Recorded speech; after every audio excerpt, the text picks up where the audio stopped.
إن الحمد لله نحمده ونستعينه ونستغفره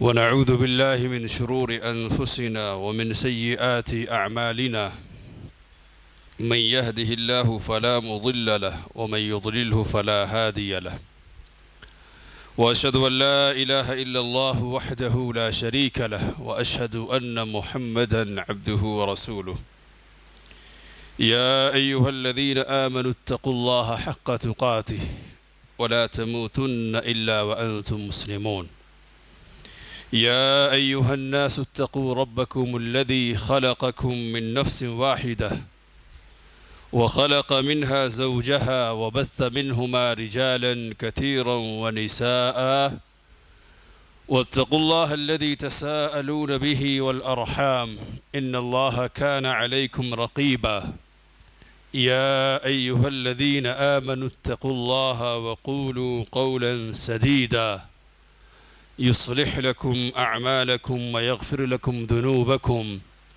ومن يطع الله ورسوله فقد فاز فوزا عظيما أما بعد فإن خير الحديث كتاب الله وخير الهدي هدي محمد صلى الله عليه وسلم وشر الأمور محدثاتها وكل محدثة بدعة وكل بدعة ضلالة وكل ضلالة في النار أعوذ بالله السميع العليم من الشيطان الرجيم بسم الله الرحمن الرحيم وإذ أخذ الله ميثاق النبيين لما آتيتكم من كتاب وحكمة ثم جاءكم رسول مصدق لما معكم لتؤمنن به ولتنصرنه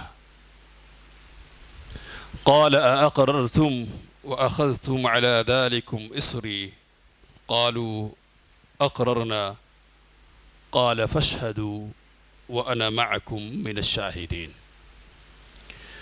رب اشرح لي صدري ويسر لي أمري واحلل عقدة من لساني يفقهوا قولي سبحانك لا علم لنا إلا ما علمتنا إنك أنت العليم الحكيم ساری تعریفیں ہر قسم کی بڑائی اور کبریائی اللہ وحدہ لا شریک کے لیے لائق و سزاوار ہے۔ درود و سلام کا نزول ہو اللہ کے تمام نبیوں اور رسولوں پر، خصوصیت کے ساتھ آخری نبی جناب محمد الرسول اللہ صلی اللہ علیہ وسلم پر۔ محترم حاضرین جمعہ، گزشتہ خطبہ جمعہ میں ایک خاص عنوان کے تحت آپ کے سامنے کچھ باتیں رکھنے کی کوشش کی گئی تھی۔ یہ خاص عنوان نبی اکرم صلی اللہ علیہ وسلم کی شان میں کی جانے والی گستاخی اور اس کے رد عمل سے تعلق رکھنے والا تھا۔ آج کی ہماری گفتگو بھی اسی سلسلے کا امتداد ہے، یعنی اسی کا تسلسل ہے، آگے کا حصہ۔ آج جو موضوع ہمارے سامنے ہے وہی ہے کہ نبی اکرم صلی اللہ علیہ وسلم کا دفاع کیوں، اور پھر دوسرا حصہ ہے کیسے۔ آج شاید پہلے حصے پر گفتگو ہو سکے گی۔ یہ بات ہم سب کو معلوم ہے کہ اللہ تعالیٰ نے انسانوں کی ہدایت اور رہنمائی کے لیے ہر دور میں حضرت نوح علیہ السلام سے لے کر نبی مکرم صلی اللہ علیہ وسلم تک نبیوں کے بھیجنے کا سلسلہ جاری رکھا۔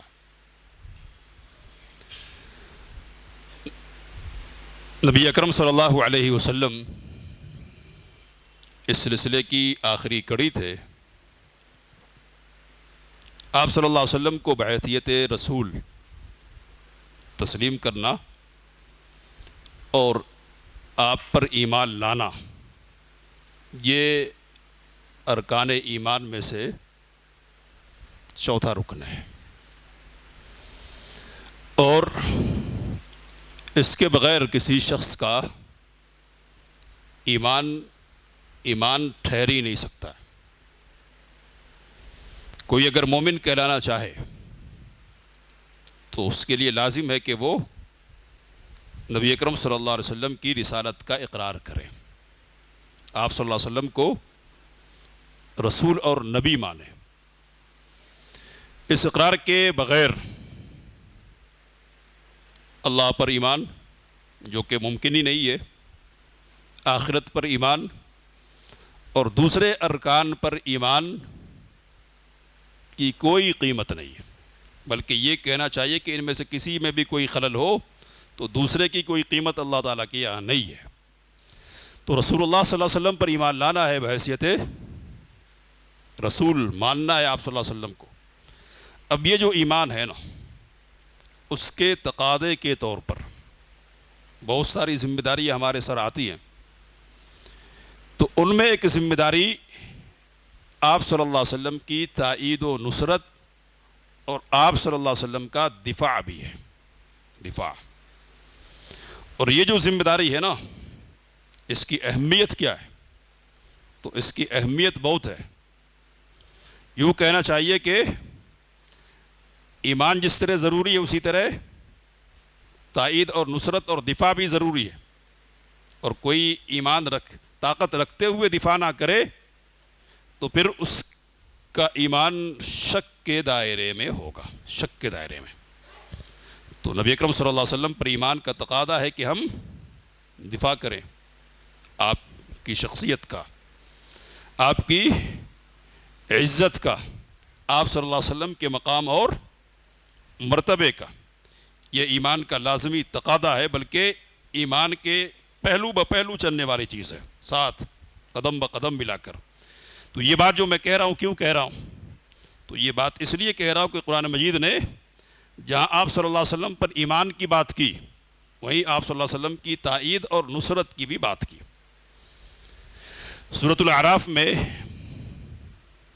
اللہ تعالیٰ نے نبی اکرم صلی اللہ علیہ وسلم کا ذکر کیا، کہا کہ یہ وہ نبی ہے کہ جن کا ذکر توریت میں ہے، جن کا ذکر انجیل میں ہے، اور جن کو یہ فریضہ سونپ کر بھیجا گیا کہ یأمرہم بالمعروف وینہاہم عن المنکر، بھلائی کا حکم دیتے ہیں، برائی سے روکتے ہیں، ویحل لہم الطیبات، پاکیزہ چیزوں کو ان کے لیے حلال ٹھہراتے ہیں، ویحرم علیہم الخبائث، اور خبیث اور گندی جو چیزیں ہیں ان کو حرام قرار دیتے ہیں، اور وَيَدْعُ عَنْهُمْ إِسْرَهُمْ، لوگوں سے ان کا بوجھ اتارتے ہیں، مذہبی طور پر جو بوجھ کر لیا ہے، حلال و حرام کی بنیاد پر اپنے طور پر جو بوجھ اپنے اوپر ڈال لیا ہے ان کو نیچے کرتے، اتار دیتے ہیں، وَالْأَغْلَالَ الَّتِي كَانَتْ عَلَيْهِمْ، جو پہلے سے ان کے اوپر تھا۔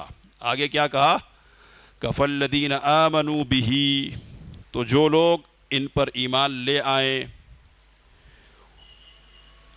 وَنَصَرُوهُ، اور ان کی مدد کرے، وَعَزَّرُوهُ وَنَصَرُوهُ، ان کی تعظیم کرے اور مدد کرے، وَاتَّبَعُوا النُّورَ الَّذِي أُنزِلَ مَعَهُ، اور اس روشنی کی پیروی کرے، نور کی جو آپ صلی اللہ علیہ وسلم کے ساتھ اتاری گئی ہے، كَأُولَئِكَ هُمُ الْمُفْلِحُونَ، یہی لوگ کامیاب ہونے والے ہیں۔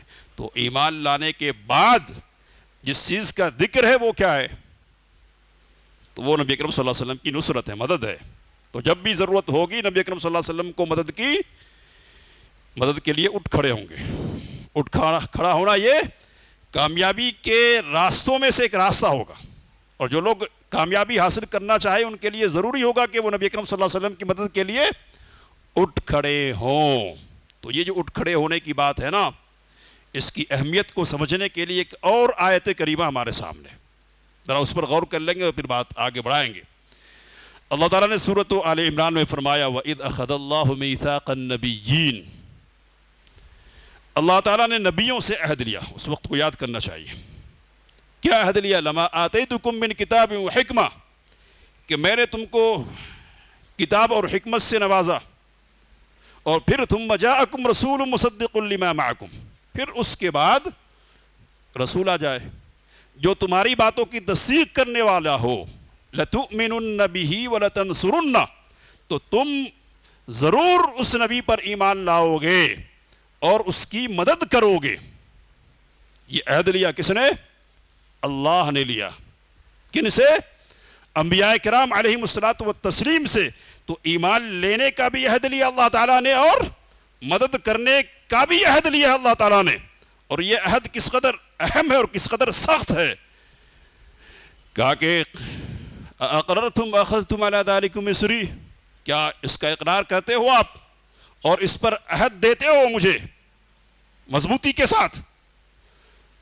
اللہ تعالیٰ کہتا ہے قالوا اقررنا، انبیاء کرام علیہم الصلوۃ والتسلیم نے کہا کہ ہم نے اقرار کیا۔ اللہ نے کہا قال فاشهدوا، تو گواہ رہنا پھر، وانا معکم من الشاہدین، اور میں بھی تمہارے ساتھ گواہ ہوں۔ اور آگے کیا کہا، ذرا اس پر غور کیجیے گا، کہ فمن تولى بعد ذلك، جو اس اقرار اور عہد کے بعد پھر جائے، فاولئک هم الفاسقون، تو وہ بے اطاعت لوگ ہیں، نافرمان لوگ ہیں۔ تو خطاب تو پھر سے ہو رہا ہے، ذرا غور کیجیے گا، انبیاء کرام علیہم الصلوۃ والتسلیم سے، لیکن وہ کیوں اطاعت نہیں کریں گے؟ ان کے لیے ممکن ہی نہیں کہ وہ اطاعت نہیں کریں۔ ان کے واسطے سے ان کی امت کے لوگوں کو سمجھایا جا رہا ہے کہ ماننا ہے، نہیں مانو گے تو پھر دین سے نکل جاؤ گے۔ تو دین سے نکلنے کے لیے دو باتوں کا ذکر کیا، ایک ایمان لانا پڑے گا، اور دوسری چیز کیا ہے؟ مدد کرنی پڑے گی، دفاع کرنا پڑے گا، آپ صلی اللہ علیہ وسلم کی نصرت میں اور مدد میں کھڑا ہونا پڑے گا۔ ٹھیک ہے، تو یہ دو مثالیں قرآن مجید سے میں نے آپ کو دے دی۔ اب اس کو سمجھنے کے لیے، اور کہ اس عمل کی اہمیت کیا ہے، اتنی اہمیت ہے، جو نصرت اور تائید میں کھڑے ہوں ان کا کیا مقام ہے۔ تو ابو بکر صدیق رضی اللہ تعالی عنہ امت کے صدیق اکبر ہیں، صدیق اکبر سب کو معلوم ہے۔ تو صدیقیت کا یہ جو مقام ہے نا، یہ یوں ہی نہیں مل گیا، یوں ہی نہیں ملا۔ ایمان لانے میں سبقت حاصل ہے، لیکن اس سبقت کے ساتھ ساتھ نصرت نبی اکرم صلی اللہ علیہ وسلم کی ہے انہوں نے، قدم قدم پر نصرت۔ تو نصرت کی برکت ہے یہ کہ آپ صلی اللہ علیہ وسلم صدیقیت کے مقام پر فائز ہوئے رضی اللہ عنہ۔ اور پہلے نمبر پر مسلمان ہونے والوں میں، یا پہلے نمبر پر مسلمان ہونے والی سیدہ خدیجہ رضی اللہ تعالی عنہا کا ذکر ہم نے سنا، خوب سنا ہے۔ تو کہا کہ مردوں میں تو بہت سارے کامل ہوئے، بہت سارے، لیکن عورتوں میں صرف 3 کامل ہوئی ہیں۔ 3 کون ہے؟ تو کہا کہ مریم ہے علیہ الصلوۃ والسلام، اور آسیہ ہے زوجہ فرعون، اور تیسرے نمبر پر نبی اکرم صلی اللہ علیہ وسلم نے نام لیا، کون ہے؟ خدیجہ بنت خویلد رضی اللہ عنہا۔ کون ہے؟ نبی اکرم صلی اللہ علیہ وسلم کی زوجہ محترمہ، پہلی بیوی۔ تو نبی صلی اللہ علیہ وسلم کی پہلی بیوی ہیں، کہا کہ یہ کامل ہے عورتوں میں، ان کو کاملیت کا سرٹیفکیٹ نبی اکرم صلی اللہ علیہ وسلم دے رہے۔ علماء کے یہاں یہ بحث ہے کہ نبی اکرم صلی اللہ علیہ وسلم کی ازواج میں افضل کون ہے؟ افضل خدیجہ ہیں یا عائشہ؟ کون ہے؟ تو علماء کے یہاں اس مسئلے میں اختلاف ہو گیا، اور اس اختلاف کو حل کرنے کے لیے انہوں نے جو راستہ نکالا ہے اس پر غور کیجئے۔ تو خدیجہ بھی افضل اور عائشہ بھی افضل، اوپر نیچے کرنا آسان نہیں۔ کیا ہے؟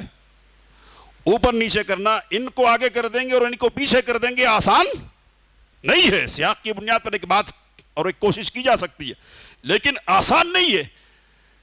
تو علماء نے کہا کہ خدیجہ رضی اللہ تعالی عنہا کا جو مقام ہے نا، بڑائی کا، افضل ہونے کا، اس مقام کے پیچھے کون سی بات ہے؟ تو یہ ابتدائی اسلام میں اسلام کے لیے سہارا بننے والی ہیں، رسول اللہ صلی اللہ علیہ وسلم کے لیے سہارا بننے والی ہے، اور یہ آخر اسلام میں اسلام کے لیے سہارا بننے والی ہے۔ بات آپ کو سمجھ میں آ رہی ہوگی۔ تو جہاں مالی مدد کی ضرورت تھی، تسلی کی ضرورت تھی، وہاں کون کھڑی تھی؟ سیدہ خدیجہ رضی اللہ تعالی عنہا۔ اور جب اسلام آگے بڑھا، اب اسلام جس مقصد سے آیا ہے اور جس مقاصد کی تکمیل جن چیزوں سے ہونے والا ہے، وہ چیزیں کیا ہیں؟ تو وہ علم ہے کہ جس کی حفاظت ہونی ہے، تو علم کی حفاظت کرنے کا کام اور اسلام کو مضبوط کرنے کا کام کس نے کیا؟ سیدہ خدیجہ، سیدہ عائشہ رضی اللہ تعالی عنہا نے۔ تو یہ آخر میں کھڑی ہے، یہ پہلے کھڑی ہیں، اور جو پہلے کھڑی ہیں ان کا کام اور مقام کیا ہے؟ تو میں کہتا ہوں کہ ازواج تو بہت ساری تھی، اور ہر ایک کے اندر اللہ تعالیٰ نے خوبیاں رکھی تھی نا، ہر ایک کے اندر خوبیاں تھی، اور خوبیاں تھی اس لیے اللہ نے نبی اکرم صلی اللہ علیہ وسلم کی زوجہ کے طور پر ان کا انتخاب کیا۔ خوبی نہیں ہوتی نا تو انتخاب نہیں ہوتا، تو خوبیاں ہر ایک کے اندر تھی، لیکن نام کس کا آیا؟ کس کا؟ خدیجہ رضی اللہ تعالیٰ عنہ کا۔ کس لیے؟ تو نبی اکرم صلی اللہ علیہ وسلم نے دوسری بہت ساری باتیں بیان فرمائی، اس میں ایک بات یہ کہی کہ جب سب نے چھوڑا تو خدیجہ نے ساتھ دیا۔ کیا کہا؟ سب نے چھوڑا تو خدیجہ نے ساتھ دیا، تائید کی، نصرت کی، تسلی دی۔ تو تائید اور نصرت اور تسلی دینا نبی اکرم صلی اللہ علیہ وسلم کو یہ ایسا کام ہے کہ جس نے خدیجہ رضی اللہ تعالی عنہا کے مقام کو بہت اونچا کر دیا۔ اور کتنا اونچا کیا؟ تو اس سے پہلے میں نے حدیث سنائی ہے، پھر ایک اشارے کے طور پر گزر جانا چاہتا ہوں کہ رب سیدہ خدیجہ رضی اللہ تعالی عنہا کو سلام بھجواتا ہے جبرائیل علیہ الصلوۃ والسلام کے واسطے سے۔ خدیجہ آ رہی ہیں، ان کے ہاتھ میں کھانے یا پینے کی کوئی چیز ہے، نبی اکرم صلی اللہ علیہ وسلم جب وہ حاضر ہوں تو ان سے کہیے کہ رب ان کو سلام کہتا ہے، رب ان کو سلام کہتا ہے۔ تو یہ جو سلام کہلوانے کی بات ہے نا رب کی طرف سے، کس بنیاد پہ؟ محض نبی اکرم صلی اللہ علیہ وسلم کی بیوی ہونے کی بنیاد پر ہے؟ نہ، تائید، نصرت، نبی اکرم صلی اللہ علیہ وسلم کا دفاع، آپ صلی اللہ علیہ وسلم کی تسلی، مصیبت کی گھڑیوں میں نبی اکرم صلی اللہ علیہ وسلم کے ساتھ کھڑے ہونے کی بات تو کھڑی ہوئی ہیں، اس لیے رب مقام سے نواز رہا ہے، سلام کہلوا رہا اپنے ایک عظیم مخلوق کے ذریعے سے، رئیس الملائکہ جبرائیل علیہ الصلوۃ والسلام کے ذریعے سے۔ تو یہ ذرا یہ بھی یاد رکھیے، اب آگے بڑھیں گے کہ یہ جو تائید اور نصرت کی بات ہے، اس کی بنیاد پر کیا چیز حاصل ہوتی ہے۔ تو ہم یہ دیکھتے ہیں کہ ایک طرف چچا ہے جس نے گستاخی کی، رب نے اس کو ہلاکت کا پیغام سنایا، تبت یدا ابی لہب وتب، ٹوٹ گئے اور ہلاک ہو گیا، مہر اس پر لگا دی گئی ہے، اب اس میں کوئی شک نہیں ہے کہ وہ ہلاک ہو جائے گا، کوئی مال اور کوئی دولت اس کے کام نہیں آئے گی، اولاد بھی اس کے کام نہیں آ سکے گی۔ ایک طرف یہ ہے، اور دوسری طرف ہے کہ جو تائید میں کھڑا ہے، جو مدد میں کھڑا ہے، جس نے کبھی نبی اکرم صلی اللہ علیہ وسلم کا ساتھ نہیں چھوڑا ہے، بھتیجے تو اپنا کام کر، کوئی میرے رہتے ہوئے تیرا بال بیکا نہیں کر سکتا ہے۔ تو یہ تسلی دی ہے، کون ہے؟ یہ کون ہے؟ تو یہ بھی چچا ہے ابو طالب، اللہ کی مشیت، اس کی مصلحت اور اس کی حکمت کے ابو طالب ایمان کی توفیق سے محروم رہے، محروم۔ سیدنا عباس رضی اللہ تعالی عنہ کہنے لگے کہ اے رسول اللہ صلی اللہ علیہ وسلم، ابو طالب نے آپ کے لیے یہ قربانیاں دی، یہ مصیبتیں صحیح ہیں وغیرہ، آپ نے ان کو کیا فائدہ پہنچا ہے؟ تو آپ سے ان کو کوئی فائدہ پہنچا ہے؟ تو کہا کہ فائدہ پہنچا ہے۔ اب پورا تو نکال نہیں سکتے نا، نکال سکتے؟ نہیں نکال سکتے۔ کیوں؟ اس لیے کہ کہا تھا یا عمی قل لا الہ الا اللہ، چچا لا الہ الا اللہ کہہ دیجئے، میں لڑ لوں گا اس کی بنیاد پر، تو کلمہ پڑھ دیجئے، پھر اس کے بعد آگے سفارش کر لوں گا، لیکن توفیق نہیں ملی، نہیں پڑھے، ہے نا؟ تو پورا تو نکالنا نہیں ہے، لیکن نیچے سے اوپر کر دیا، سمجھ رہے بات؟ نیچے سے اوپر۔ نبی اکرم صلی اللہ علیہ وسلم نے فرمایا کہ اگر میں نہیں ہوتا تو وہ جہنم کے نچلے طبقے میں ہوتے، میری وجہ سے اللہ نے کیا کر دیا؟ ان کو اوپر کر دیا، اور کتنا عذاب ہے ان کو؟ تو نبی اکرم صلی اللہ علیہ وسلم نے فرمایا کہ جوتی کا تسمہ جوتی پہنائی گئی آگ کی، اور یہ بھی کوئی معمولی چیز تو نہیں ہے، کہا کہ دماغ کھولتا ہے اس کی وجہ سے، لیکن یہ میری وجہ سے کہ نیچے نہیں ہے، صرف اوپر ہے، صرف جوتی پہنا کر عذاب ان کو دیا جا رہا ہے۔ تو یہ کوئی معمولی چیز نہیں ہے، معمولی چیز نہیں ہے۔ شرک کے ساتھ اتنی نوازش رب کی طرف سے کس بنیاد پر ہو رہی ہے، کس بنیاد پر؟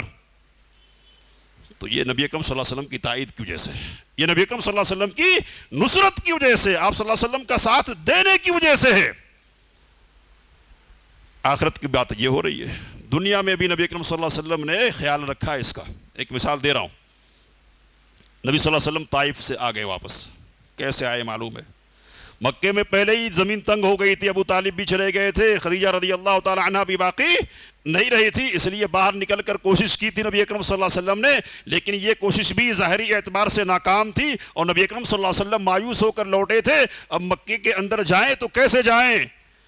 تو طریقہ یہ تھا کہ کوئی بڑا سامنے آ جائے، وہ اپنی ذمہ داری میں لے لے، تو ذمہ داری میں اگر کوئی لے لیتا ہے تو پھر کوئی ہاتھ اٹھانے کی ہمت نہیں کر سکتا ہے، زبان کھولنے کی ہمت نہیں کرے گا۔ فلاں کو بھیجا، کہا کہ معذرت، اور فلاں سے کہا معذرت، تو پھر نبی اکرم صلی اللہ علیہ وسلم نے مطعم بن عدی کو پیغام بھجوایا اور کہا کہ آپ مجھے اپنی ذمہ داری میں لے لیجئے۔ تو سیرت پڑھیں آپ، اور بخاری میں بھی روایت موجود ہے کہ مطعم بن عدی اپنے بیٹوں کے ساتھ تلوار میں ہاتھ لیے ہوئے نکلا اور اعلان کیا کہ محمد صلی اللہ علیہ وسلم میری پناہ میں ہیں، کوئی ان کو تکلیف نہیں پہنچا سکتا، اور اس سے تلوار کی جلوں میں لے کر وہ مکے میں داخل ہوا۔ زمانہ گزر گیا ہے، 10-11 ہجری کی بات ہے، اب نبوت کی بات ہے، اب 5 سال تقریباً ہو گئے ہیں، بدر کی لڑائی ہو چکی ہے، اور بدر میں قید ہو کر لوگ آئے ہیں۔ نبی اکرم صلی اللہ علیہ وسلم اس موقع پر مطعم کو یاد کر رہے ہیں، کیا کہہ رہے ہیں؟ لو کان المطعم بن عدی حیا، اگر مطعم بن عدی زندہ ہوتا، اور وکلمنی فی ہؤلاء نتنا، اور یہ جو گندے لوگ ہیں جو گرفتار ہو کر آئے ہیں نا، ان کے سلسلے میں وہ مجھ سے گفتگو کرتا لترکتہم، تو میں صرف اس کے بات کرنے کی وجہ سے ان کو چھوڑ دیتا۔ کس لیے؟ کس لیے؟ تائید میں کھڑا ہوا تھا، یہ مدد کے لیے کھڑا ہوا تھا۔ نبی اکرم صلی اللہ علیہ وسلم فرما رہے ہیں کہ اگر وہ ہوتا نا اور وہ کہتا کہ چھوڑ دو، بات کرتا مجھ سے، سفارش کرتا، تو میں چھوڑ دیتا ان